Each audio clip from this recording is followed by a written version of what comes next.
Please don't leave me, the boy whispered, clutching a torn jacket that winter afternoon in a hospital corridor. The air froze as Princess Diana knelt before him. Guards stiffened. Advisors fell silent. His eyes begged. Then she spoke a promise. One no advisor could stop. That silence power itself. Cameras waited outside, unaware the next step would break every rule. Quick question. Where are you watching from? The boy's fingers slipped from her sleeve, and the sound cut through the corridor. The hospital corridor smelled of antiseptic and winter coats soaked with rain. Fluorescent lights hummed overhead, cold and unforgiving. The boy stood barefoot on the linoleum, toes red, jacket torn at the elbow. His shoulders shook, but no sound came out anymore. He had already cried everything he had. Princess Diana lowered herself to the floor in front of him, ignoring the sharp inhale from behind her. The guards froze. One advisor instinctively took half a step forward, then stopped. Cameras were not allowed here. This was supposed to be a brief visit. Her eyes searched the boy's face, memorizing it as if time were fragile. Where is your family? She asked softly. He swallowed. Gone. A pause. Too heavy. Gone where? She asked. He shook his head. Fire. Then, nowhere. Her hand hovered before touching his arm, as if afraid the world might punish him again. A nurse cleared her throat. He arrived alone, she whispered. No records. No one came. Diana's jaw tightened. The boy stared at the floor, waiting for the moment adults always chose to leave. You're cold, Diana said. I'm used to it. Those words landed harder than shouting ever could. She wrapped her coat around his shoulders. It swallowed him. You don't have to be, she said. An advisor finally spoke, voice tense. Your Highness, we should move. Diana didn't look back. Not yet. The boy glanced up, startled. They said I can't stay. Who did? She asked. Everyone. The corridor seemed to shrink around them. A guard shifted his weight. Ma'am, protocols. Diana raised one finger. Silence fell instantly. She leaned closer to the boy. What's your name? Daniel. Daniel, she repeated, carefully. Look at me. He did. His eyes were too old. You matter, she said. He blinked. They said I don't. Her breath caught. This was not a visit anymore. This was a line being crossed. An advisor whispered urgently, this isn't appropriate. Diana finally turned. Her voice was calm, but something dangerous lived beneath it. He is a child, she said, and he is alone. She looked back at Daniel, lowering her voice again. I can't fix everything, she said, but I won't disappear. He searched her face, testing truth the way broken children do. You promise? He asked. The corridor held its breath. Diana nodded once. I promise. Some promises are louder than power. Behind her, an advisor reached for a phone, and Diana didn't see him dial. The phone call ended, and the mood in the corridor turned sharp. The advisor lowered the phone slowly, eyes fixed on the far wall. His jaw tightened, not with fear, but calculation. Down the corridor, footsteps echoed too many, too organized to be coincidence. Daniel felt it before he understood it. Adults always changed first. Shoulders straightened, voices dropped, warmth disappeared. They're coming, the nurse whispered. Who? Daniel asked. No one answered him. Princess Diana rose from the floor, smoothing her coat, though her hand trembled once before stilling. She positioned herself between Daniel and the approaching figures without thinking. It was instinct now. 2 hospital administrators appeared, followed by a man in a dark suit who did not belong to this building. His shoes were too clean. His smile didn't reach his eyes. Your Highness, he said, bowing slightly. This situation is being handled. Diana's voice was calm. By whom? By the proper channels. Daniel tugged her sleeve. Am I in trouble? She looked down at him. No. The man glanced at the boy, then away, as if eye contact might complicate things. This child cannot remain here, the administrator said. There are regulations. Regulations, Diana repeated softly. Yes, the man in the suit added. Temporary holding has already exceeded limits. Daniel's fingers tightened around the coat. They're sending me back, he whispered. Back where? Diana asked. The man shrugged. Facilities. Interim placement. Daniel's voice cracked. They locked the doors. The corridor felt colder. An advisor leaned in close to Diana. This is escalating. Headlines, scrutiny. They're asking why you're involved. Her eyes stayed on Daniel. What did you tell them? She asked quietly. That you were offering comfort, the advisor said.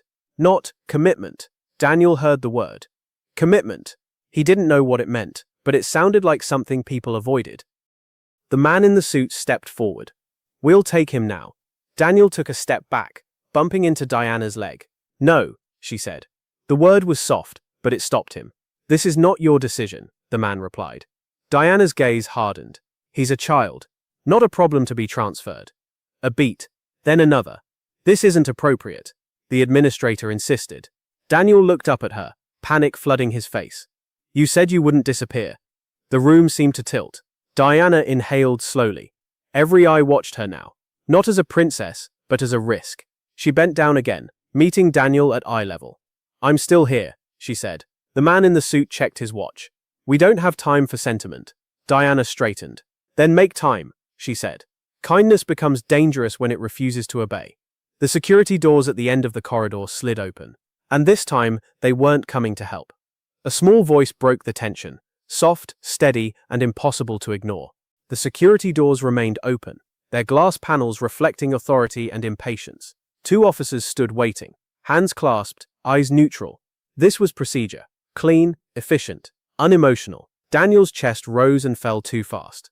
I don't want to go, he whispered. No one responded. Then a sound cut through the corridor.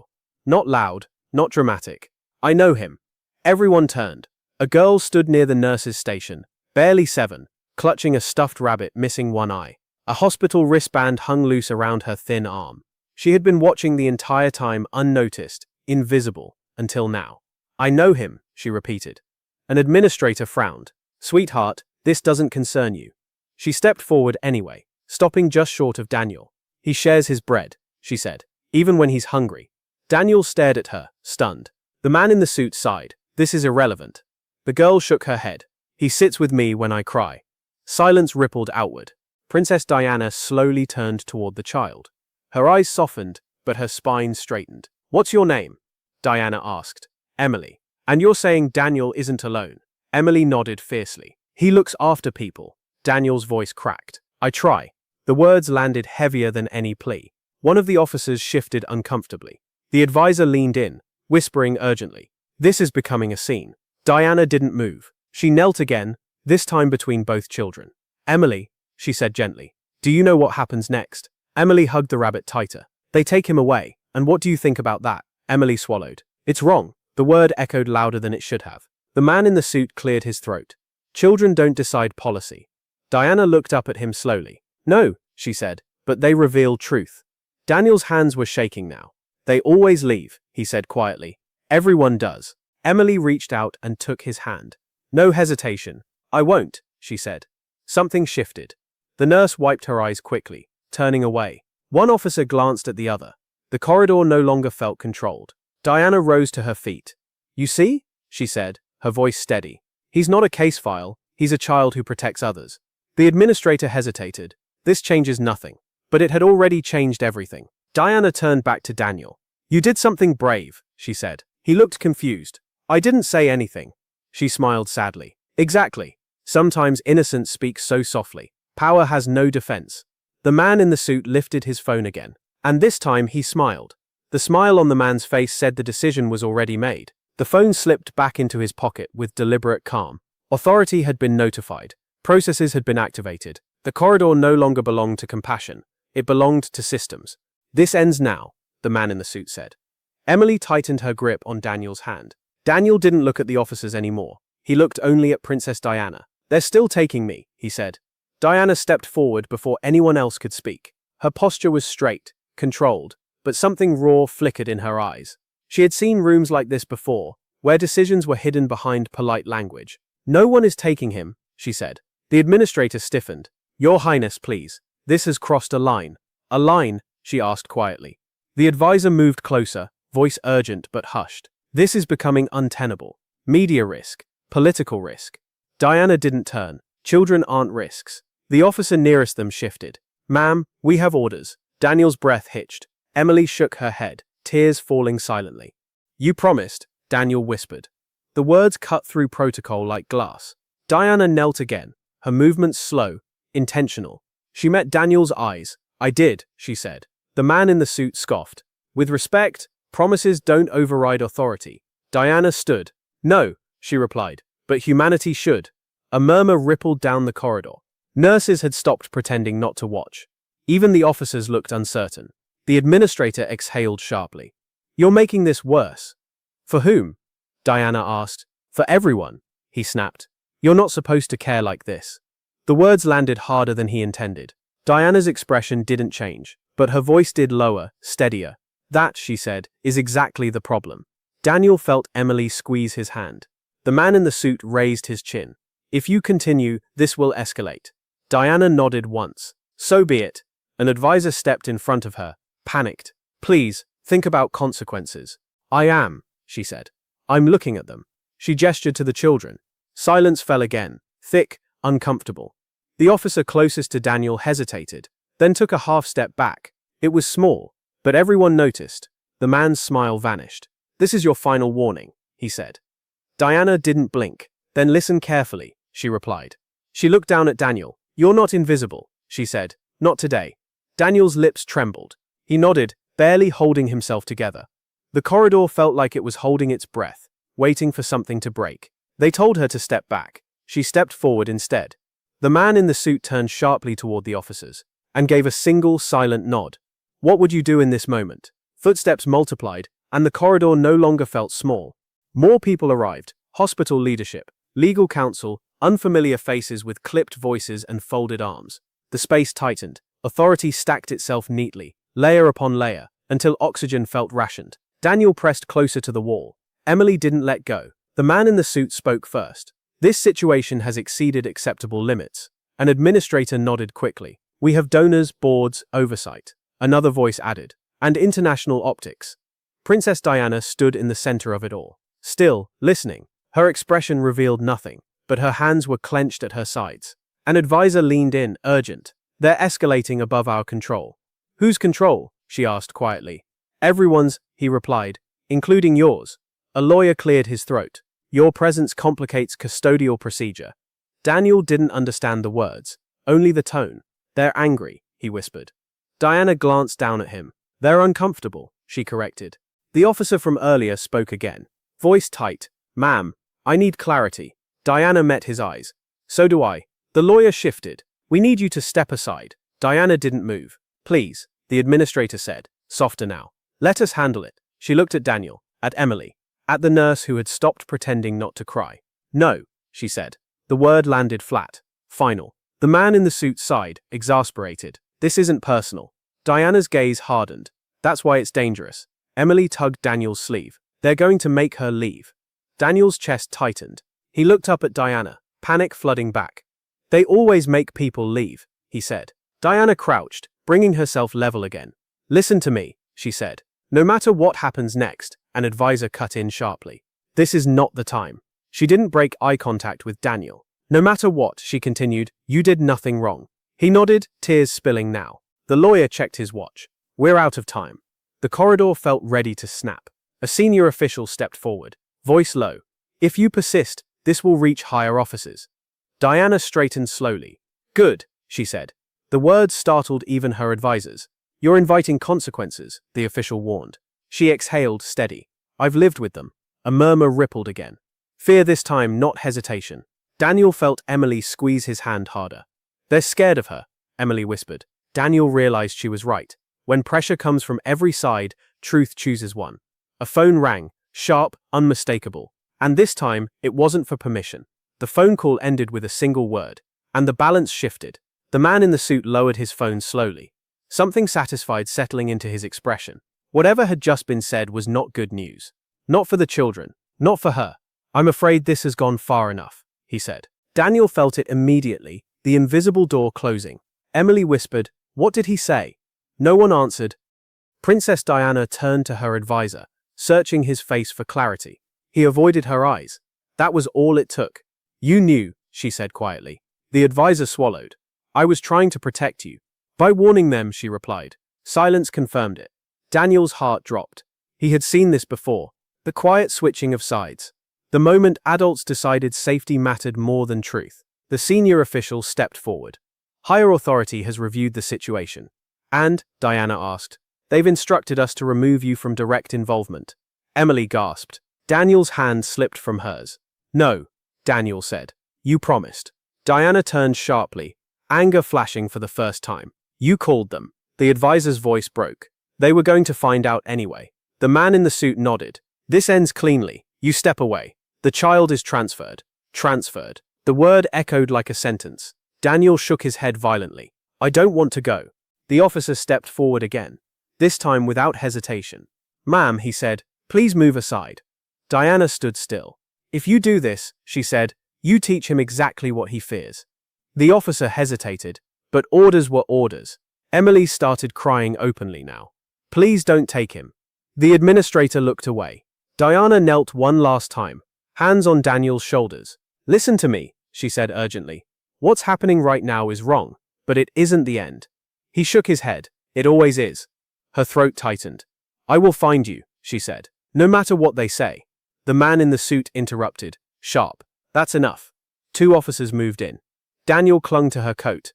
Don't let them. She wrapped her arms around him once. Brief, fierce, unforgettable. I'm here, she whispered. Remember that. They pulled him back. Emily screamed his name. Diana rose slowly, her face pale but resolute. She turned to her advisor, her voice deadly calm. You chose the wrong side. The corridor was silent except for Daniel's sobs as he was led away. The betrayal didn't come from power, it came from beside her. As the doors closed between them, Daniel looked back one last time, and Diana realized something inside her had just snapped. The corridor emptied, but she didn't move. The echo of Daniel's footsteps faded, swallowed by distance and locked doors. Staff dispersed quietly, relieved it was over. Orders had been followed. The problem had been removed. But Princess Diana remained exactly where she was. Her hands were still clenched. Her breathing steady, controlled, too controlled. This was no longer grief. This was resolve. The advisor hovered nearby, shaken. You should leave, now. She didn't look at him. Where did they take him? He hesitated. I don't know. She turned slowly. You arranged this. I tried to contain it, he said. You don't understand how this works. She stepped closer. Then explain it to me. He faltered. Files, transfers, temporary placements that become permanent. Her jaw tightened. He disappears.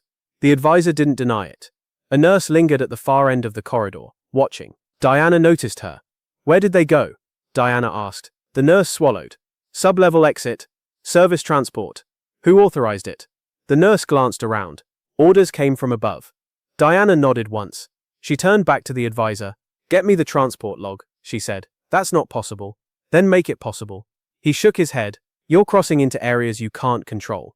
Her voice dropped. I crossed that line the moment he said please. The advisor stared at her. Realizing too late this wasn't performative compassion. This was personal. Another aide approached, anxious. Media is already asking questions. Let them, Diana said. You can't fight this, the aide insisted. She looked at him calmly. Watch me. The nurse stepped forward, barely above a whisper. They're sending him to a holding facility, outside the city. Diana's eyes locked on her. Where? The nurse hesitated, then scribbled a name on a scrap of paper, and pressed it into Diana's hand. Diana folded it once, carefully. Thank you, she said. The nurse's voice trembled. They won't like this. Diana met her gaze. Neither do I. The advisor stepped back, fear creeping in. If you do this, you force a confrontation. She nodded. Good. She walked toward the exit. Coat still draped over her arm, the same coat that had warmed Daniel's shoulders. At the door, she paused. They think this is over, she said softly. No one spoke. She turned the handle. They're wrong. They took the child, but they awakened the fight. Outside, engines waited in the dark, and Diana chose the one direction power never expects. What would you do in her place? The gates opened and authority was already waiting. The car slowed before the facility's outer barrier, headlights cutting through damp night air. Concrete walls rose ahead, unforgiving, marked only by numbers and cameras. This place was designed to be forgotten. Princess Diana stepped out before anyone could stop her. A guard approached immediately, hand raised. You can't be here. I'm not here, she replied calmly. I'm standing. He frowned, uncertain how to respond. Another official emerged, older, sharper. This facility is restricted. Then why is a child inside? She asked. The question landed like a blow. Behind her, aides whispered urgently. Phones vibrated, messages stacked. This had escalated beyond internal discomfort. It was becoming visible. You're creating a scene, the official warned. No, Diana said. You are. The gates creaked shut behind her car. Inside the building, Daniel sat on a metal bench, knees pulled to his chest. The lights buzzed overhead. A clipboard rested on a desk nearby, blank spaces waiting for his name to disappear into. They said you wouldn't come. He whispered to no one. Outside, Diana took a step forward. Ma'am, The guard said, firmer now. Please return to your vehicle. She didn't. I want to see the child you brought here tonight. That's not how this works. She met his gaze. Then you should explain how it works to the cameras. He stiffened. What cameras? She gestured slightly. Across the road, headlights flickered. A figure adjusted equipment. Someone had leaked. Someone always did. The official cursed under his breath. This is becoming unacceptable. Diana's voice stayed level. What's unacceptable is punishing a child for surviving. Inside, Daniel looked up as footsteps echoed down the hall. His heart leapt then sank. It wasn't her. A staff member approached him. Stand up. Daniel didn't move. I was promised. The staff member hesitated. Promised what? That I wouldn't disappear. Outside, the official's phone rang. His expression changed as he listened. Yes, he said. She's here. A pause. He lowered the phone slowly and turned back to Diana. They want you to leave, he said. Diana tilted her head slightly. Do they? Yes. And what happens if I don't? Another pause. His jaw tightened. Then this becomes a confrontation. She nodded once. It already is. Inside the facility, a door opened at the end of the hall. Daniel stood, heart racing. When power closes ranks, truth walks straight through.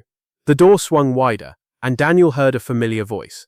Not loud, not commanding, but unmistakably hers. The voice reached him before the face did. Daniel froze as the sound carried down the corridor, soft, unmistakable, cutting through the buzz of lights and footsteps. His chest tightened. He didn't dare turn around yet. Hope had betrayed him too many times. Daniel, his name, said gently, carefully. He stood slowly and turned. There she was. Princess Diana stood just beyond the threshold, framed by the open door. No cameras, no guards at her side. Just her and the steady look that said she hadn't come to negotiate. Daniel's eyes filled instantly. You came, he whispered. I told you I would, she replied. Behind her, tension snapped tight. Officials clustered near the entrance. Phones pressed to ears. Orders whispered, then revised. Ma'am, an official said sharply. This visit is unauthorized. Diana didn't turn. Then authorize it. Daniel took a step forward, then stopped. Am I in trouble? Her gaze never left him. No.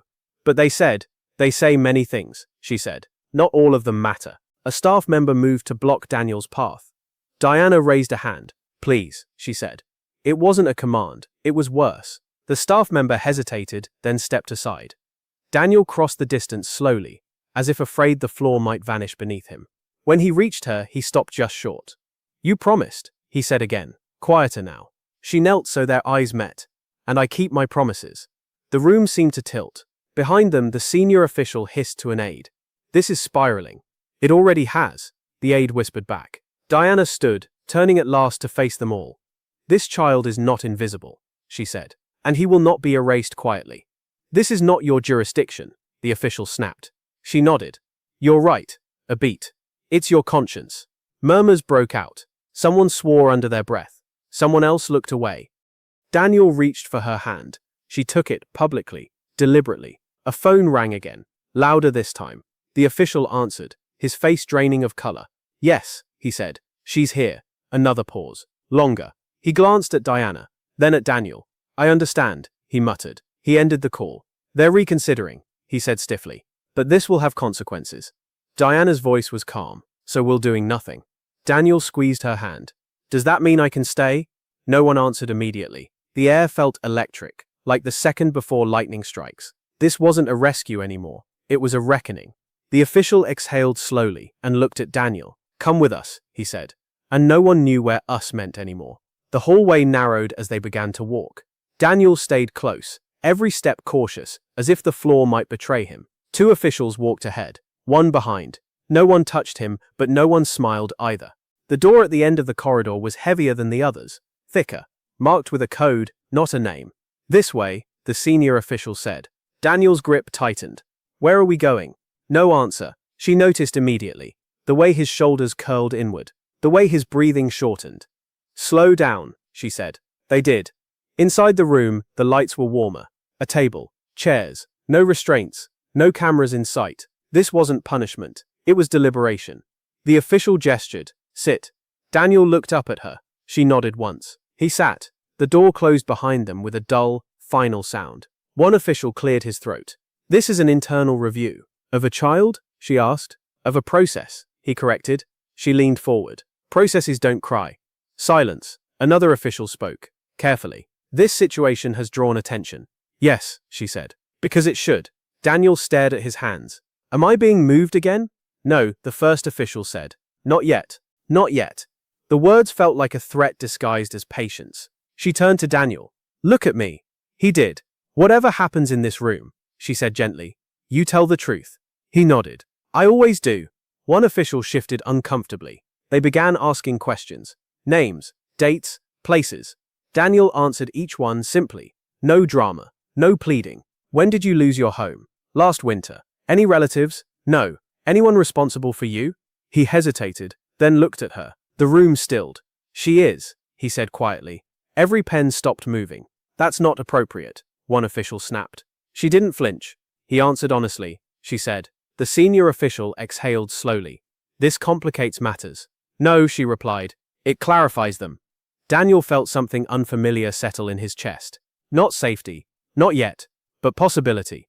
The officials exchanged glances. Silent calculations passed between them. This will require approval, one said.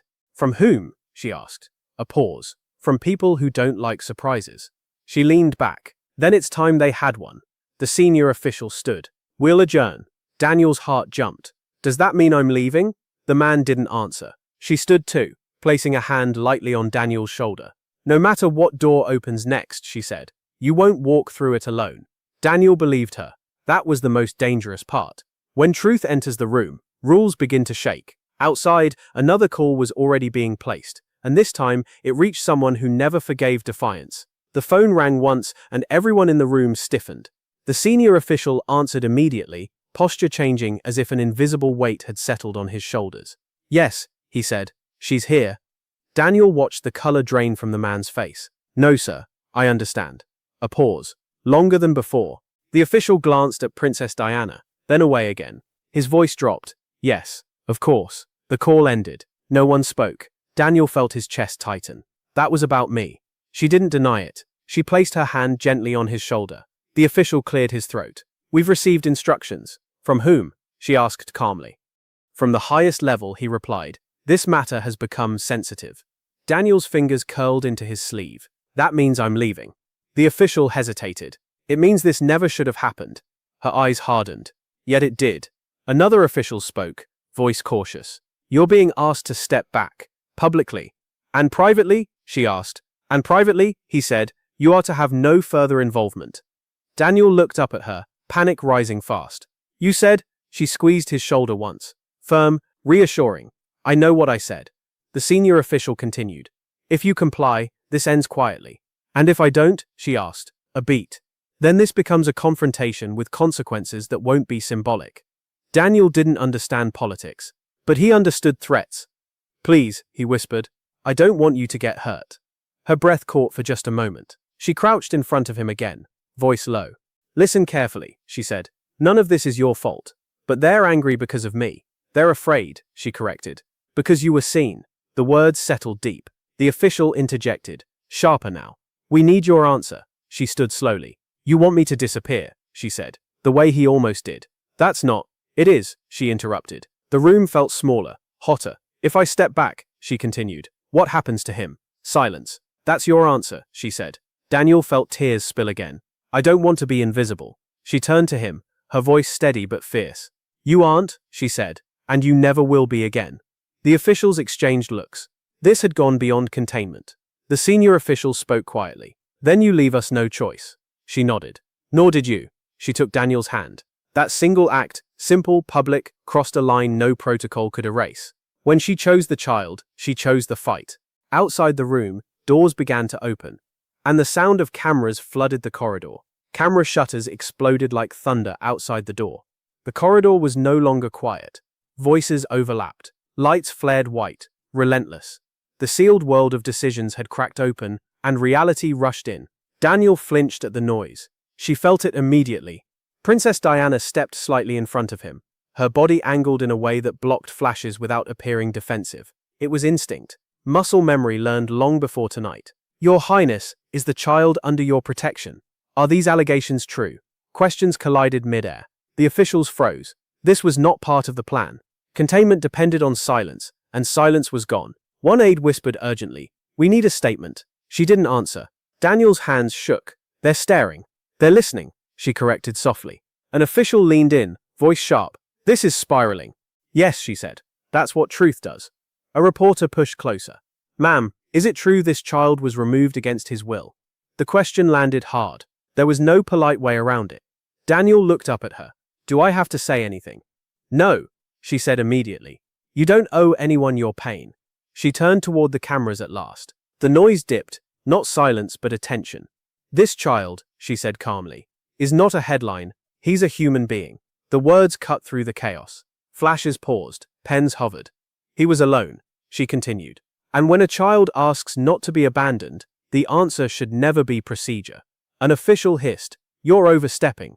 She didn't look back. "You stepped away first." Daniel felt something shift. For the first time, the fear wasn't swallowing him whole. A reporter called out, "Are you assuming responsibility?" She glanced down at Daniel just for a second. "Yes," she said. Gasps rippled outward. "That's not authorized." An official snapped. She faced him calmly. Neither was ignoring him. Phones rang again. This time, no one answered them fast enough. Daniel tugged her sleeve. "What happens now?" She bent slightly, just enough for him to hear. "Now," she said, "they can't pretend you don't exist." A senior official whispered to another, panic rising. "We've lost control." Outside, more cameras arrived. More voices. The story was already moving faster than anyone could stop it. The aide returned, pale. "We're being asked to de-escalate." She nodded. "Then start by listening." Daniel squeezed her hand. "Are they still taking me?" She looked straight ahead. Not without being seen. The corridor buzzed with tension, exposure, consequence.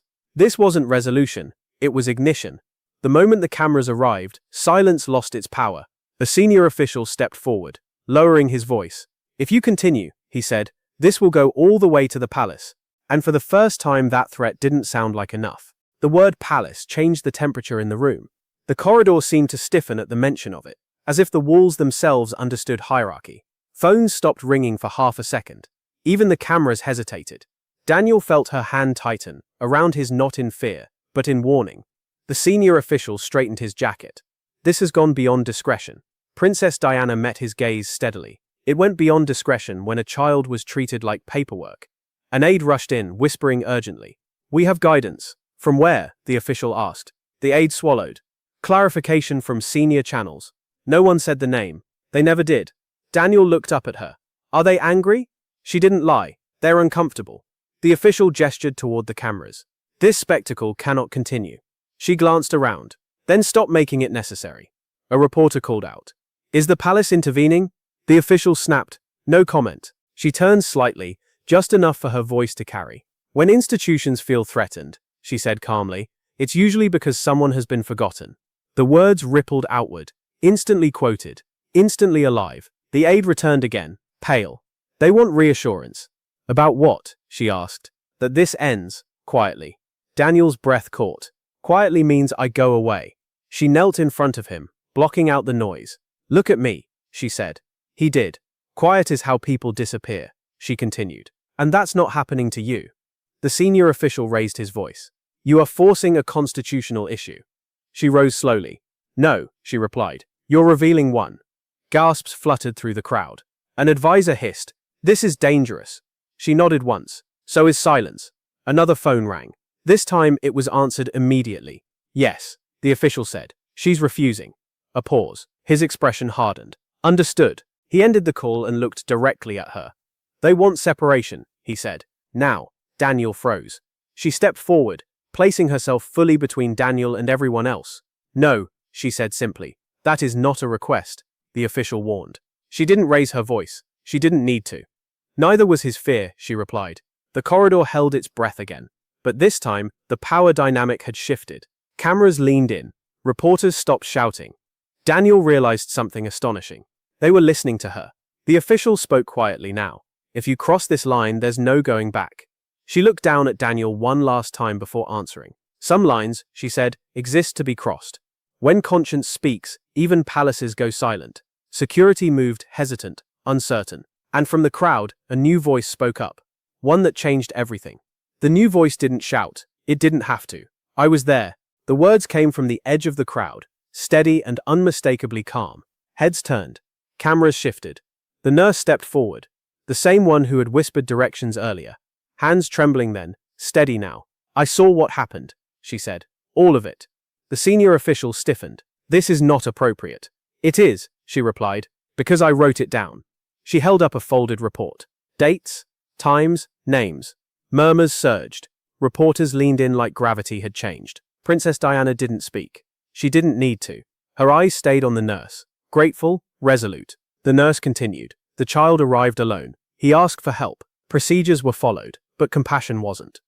Daniel felt his chest loosen for the first time. The official snapped. "This is internal documentation. It won't be any more," the nurse said. "I've submitted copies." Phones erupted again. Faster, louder, uncontrolled. An aide rushed in, breathless. They're requesting immediate clarification. The senior official turned sharply. "From whom?" The aide swallowed. "From everyone." The corridor had tipped. Authority no longer stood on one side. It scattered. Daniel looked up at her. "Does this mean I can stay?" She knelt, voice low. "It means you won't be hidden." The nurse stepped closer to Daniel. "You did nothing wrong." He nodded, overwhelmed. A reporter called out. "Is this a systemic failure?" Before anyone could stop her, she answered. "Yes," she said simply. The word echoed. Another official tried to regain control. "This will require restructuring." "Good," she replied. "Start with listening." The senior official exhaled, defeated. "We'll arrange interim protection." "Transparent," she added. He nodded reluctantly. Daniel squeezed her hand. "You didn't leave." She smiled. Not for the cameras, not for the officials. For him. The crowd shifted. Not chaotic now, but focused. The story had found its center. An aide whispered urgently. "They're asking what you want." She stood slowly. "I want him safe," she said. "And I want this never to happen quietly again." No one argued. Because no one could.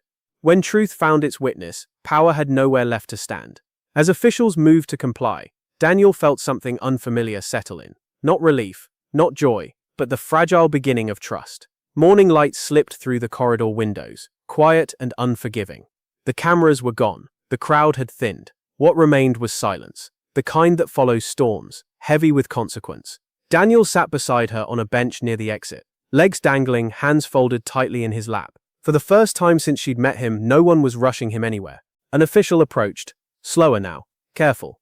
Temporary guardianship has been approved. Independent review is underway." Daniel didn't react. He'd learned not to trust words that came too easily. She watched his face, noting the restraint. "The survival, does that mean I stay?" he asked quietly. "Yes," the official said. "For now. For now." Adults loved those words. The official hesitated, then added, "And there will be accountability." She nodded once. It was enough. When he left, the space felt lighter, but also exposed. There was no applause, no victory speech, just aftermath. Daniel looked up at Princess Diana. "Are you going now?" She didn't answer immediately. Outside, cars waited. Schedules waited. A world that never stopped waited. She turned to him fully. "I will go," she said honestly. "But I won't disappear." He studied her face, testing truth the way he always did. "You'll come back?" "Yes." "When?" She smiled softly. "Sooner than they expect." He nodded, accepting that as promise enough. A nurse approached, gentle now. "We're ready." Daniel stood, hesitated, then surprised himself by stepping forward and hugging her. Quick, fierce, afraid it might be taken away. She held him back just as tightly. "You were brave," she said. He shook his head. "I was scared." She leaned close. "That's what brave feels like." They pulled apart. He wiped his face with his sleeve, embarrassed. As he walked away, escorted gently this time, he turned back once. "You kept your promise," he said. She nodded. "So did you." He smiled. Small, uncertain, real. When he was gone, she stood alone for a moment, coat still draped over her arm. The same coat. She folded it slowly. An aide approached. "This will follow you." She met his gaze. "Good." Outside, the world resumed its noise. Headlines would come, opinions would clash, systems would defend themselves. But somewhere inside the building, a child was no longer invisible. And that mattered more than anything waiting beyond the doors. She stepped into the daylight, not triumphant, not defeated, just certain. She didn't change the world that day. She changed one life, and let the world catch up. Far down the corridor, Daniel paused, placed a hand on the wall and walked forward, this time without looking back. If kindness still matters, comment. He was seen.